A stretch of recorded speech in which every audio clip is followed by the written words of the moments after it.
What's up, guys? It's After Hours with Mama D. Welcome. And don't mind me not looking at the camera because I am being productive here. It's After Hours with Mama D. Gotta do some adulting. But thanks for watching first and foremost. But let's go ahead and get right onto it. This morning, I woke up. I tried, I was reading on tips on how to start your day, and it's without your phone. Failure for today. I cracked my phone open, and on my Instagram, my sister sent me something, and I clicked on it, and then it went into this little loop of clicking on other stuff. And within that clicking of other stuff came this post that somebody put out there, in which she said that you shouldn't be okay with receiving the bare minimum, which I'm gonna go ahead and take it as you shouldn't settle. And within this post, she's basically sharing everything her partner does for her, which includes giving her haircuts and going to classes to learn how to trim her hair. And it's like, is that what people are looking for in a partner? Somebody to cut their hair, somebody to iron their clothes, somebody to do their laundry. Now, please don't misconstrue this with this whole independent woman thing. I mean, that's a topic, a whole separate post. But it seems like it's more of not settling, is finding what person can do more for you, who's gonna do the most.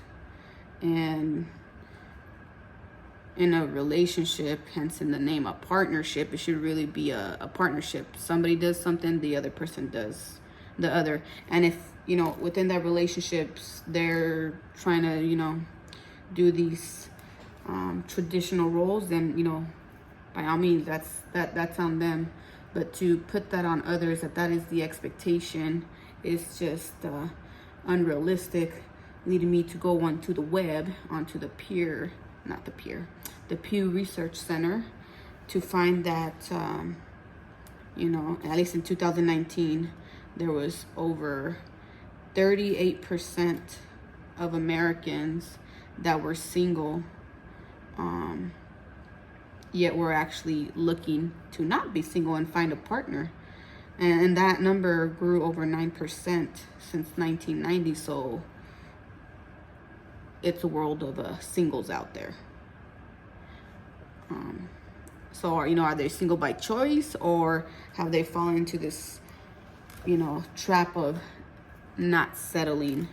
And to be honest, that's unrealistic in itself.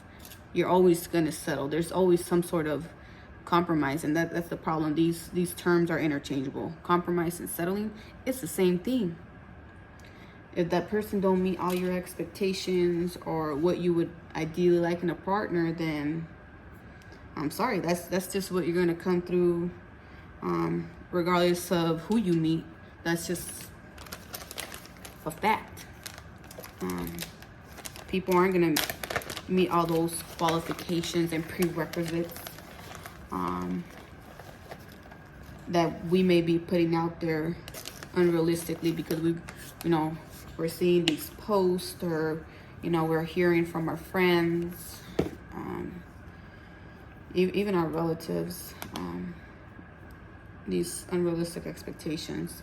So I mean, there's definitely a difference between settling and setting unrealistic expectations. And I think that's the trap where most have fallen, because there's no problem with someone not wanting a partner and wanting to be alone because they were in a 10-year long marriage and it just didn't work out, or it was abusive. I don't know, there's a multitude of things that can be a reason as to, but I mean, that's a choice. And 50% of marriages do end in divorce.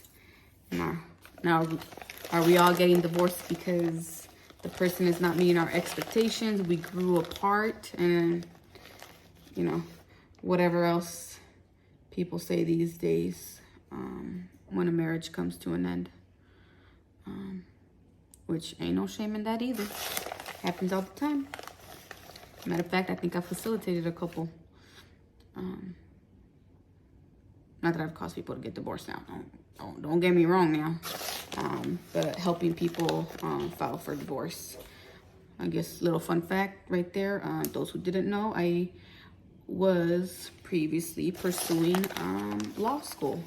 And family law was what I wanted to do. And those who know me know I have strayed from that path. However, I might dabble in there maybe next year or something. But yeah, I guess, you know, there's going to be a compromise, and you got to learn to accept different perspectives that people have, and quit comparing, most importantly, your life to others. And another thing that's really important, and it's been popping up and resurfacing, and again, from people I know, there's a big disproportionality amongst ethnic groups and racial groups with the amount of singles we find there, and people falling into the stereotype, for instance, of you know, a strong woman, you know, an independent woman being undateable because they're not willing to compromise or settle, and it's either their way or the highway, which totally a valid point, but necessarily someone with an opinion doesn't necessarily mean that they can't be in a relationship. Again, you just got to compromise. And I'm speaking in just as far as females, but that goes for men as well. Unrealistic expectations of wanting to have, you know, a woman with a summer body all year long, or having certain body characteristics, we'll call it, is just not feasible. I'm gonna figure out how. Genius. Sorry, I'm making some eggs here, and I'm trying to figure out how I'm gonna transport it onto that. Anywho, it's just been on my mind lately, and I've been seeing a lot of my family and friends post about this, and it's okay to have a difference in opinion, and it's okay to say that, you know, there's certain things that you don't want, and we're gonna go ahead and call those deal breakers. If you're not willing to entertain the idea of an individual who's not going to be texting you every day or calling you every day, then that sounds like a deal breaker for me. If that's something that that person needs. So it just really varies on the person, but I know that this is a struggle primarily for women. You know, men are put in this position, some at least, where they have the opportunity to seek partners later on in life, as opposed to women, if they choose to or want to have children.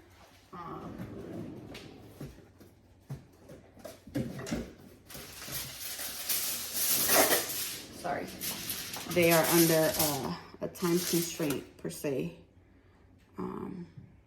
With that, you know, these biological clocks and all. But, you know, I also seen this little thing on YouTube, a lost interview with Tupac, and Tupac was a wise man. And, you know, when I was watching this interview, and I'm going to include the clip here, at first I was kind of taken aback, and I was like, ooh, Tupac, that's a little rough. But he basically said most women want a traditional man and most men want a traditional woman. However, you don't get either of the two, because he said in that interview that men have forgotten their role. And then since they forgot their role, females forgot their role. And at first I was like, ooh, that's a little machismo, some machista stuff. This ain't 1920. But the more I listened to it, I think he was, you know, referring to more as a partnership. Not necessarily someone willing to submit to what he would like or what he wants or what he says. I don't think it was a component of submission. I think it was more so a partnership, and I think that's what most you know, people who are dating or people who end up getting married are seeking. It's a partner, because the whole married component, that's just some legal, you're accepting legal liability for the other's actions. It's that partnership that people should be looking for. So instead of seeing these things of what I'm looking for in a wife, what I'm looking for in a husband, or that's wifey material, maybe you should be putting that's a partner material. Just saying. Anyways, I'm gonna put the clip of that video in here. It was a lengthy interview. I watched the whole thing, and you probably will see some of it resurface, just because, like I said, that man was wise. He was wise, and he also read one of my favorite books, which is The Prince by Niccolo Machiavelli. And if I butchered that in Italian, my bad. But anywho, thanks for sticking around. What do you think you can offer someone in a relationship? A woman, you mean? Yeah. I believe that, I always discuss this, I feel like I'm one of the old-fashioned type of guys, where as soon as I find me a woman that doesn't mind the fact that I want to be in charge, and that I believe that, just like with the yin and yang, there's a masculine and feminine, I believe in that in a relationship. I believe that most of our problems as black people and as people in general is that we've forgotten our roles. The men have forgotten their roles as men, therefore the women have forgotten their roles. And that's where we get all this duplicity in lovemaking and duplicity in sexuality, is because we've forgotten our roles and we're willing to settle for less. Not that they're not legitimate people who really do like this side, but a lot of it right now is just this niggas ain't shit. So I want some pussy, you know what I mean? And the niggas just being like, you know, these black bitches ain't shit and whoop, or these white bitches ain't shit and whooping. For me, I can't do that. I can't turn my love off for a woman, no matter if they send me to jail and they talk shit and they really do piss me off. But I still can't love a man. I still love women. I still get excited when they come in the room and all that. So I feel as though what I can offer is my viewpoint, who I am, and my style, my lifestyle. And that I believe in my heart that I'm a man's man. I'm a man's man. I made myself. I'm a millionaire by my own hands, you know what I mean? I fight for myself. I've been fighting for myself. I'm a struggler, a striver. I take care of my family. I take everything that you want, I do. You know what I mean? It's just that I'm real. So I'm not politically correct, but I'm still a man's man. And I believe in family values. So What type of woman would it take to get that? A very, very, very strong woman, and one who was more in love with me than I was. Because I have to be more in love with her than she is. And that's what it is. Every time I fall in love with a woman, I don't fall in love with the woman she is. I fall in love with the woman that she could be. I haven't found a woman yet that fits up to my standards. And I'm sure I don't fit up to anybody's standards. But I haven't found one yet. But I found ones that I think that have the potential to be the rawest woman in the world. You know what I mean? I feel like it's natural for a man, especially being black, to feel like he's a king and he's looking for his queen. And that's where I'm at right now. You can't be a king until you've made yourself, until you've done something. And I've accomplished my goals. My goals are set it out to make me a man. Now I feel like I'm a man now. I set out goals to make me a king. Now I'm not a king of anybody else but me. You know, nobody else is under my rule but me and my kids. You know what I mean? But I made myself into a king. Now I need a queen to be happy so that I can be a teacher and a father. I can't be that until I find a queen. So I'm stuck in the Tell you what to do, what to get.